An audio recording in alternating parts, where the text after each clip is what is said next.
शायद इस खाने को बनाते बनाते तुम्हारी पूरी जिंदगी निकल जाए, फिर भी ये खाना बनकर तैयार नहीं होगा।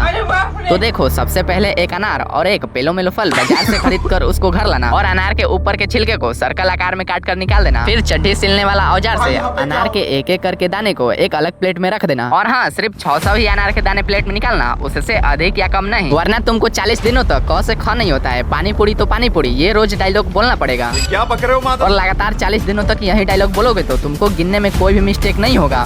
और जो इंजेक्शन पिछवाड़े में लगाया जाता है, वही इंजेक्शन अनार के पिछवाड़े में लगाकर उसके रस को एक गिलास में निकाल देना। और फिर पेलो फल के दाने को एक एक करके दूसरे बर्तन में निकाल देना। और हाँ, ये भी सिर्फ 1500 ही दाने होने चाहिए, एक भी कम या अधिक नहीं, वरना तुमको इस बार न्यूटन का बच्चा घोषित कर दिया जाएगा।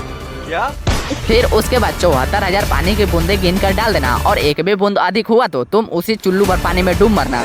पानी डालने के बाद उसको हिला हिलाकर अच्छे से मिक्स कर देना। अच्छे से मिक्स करने के बाद एक इंजेक्शन के जरिए पेलो फल के अंदर छेद करके उसके रस को बाहर निकाल देना। और जो तुमने अनार से जूस को निकाले थे उसको और पेलो फल के जूस को भी एक ही गिलास में डाल देना। फिर इसके ऊपर से थोड़ा सा जेली पाउडर डाल के हिला हिलाकर अच्छे से मिक्स कर देना। और कुछ इस प्रकार के सांचे पर एक एक बूंद डाल देना। और कुछ देर बाद ये जम जाएगा। जमने के बाद इसको एक अलग प्लेट में निकाल देना और पेमेले छिलके को काटकर कुछ इस प्रकार से इसकी चड्डी सील देना।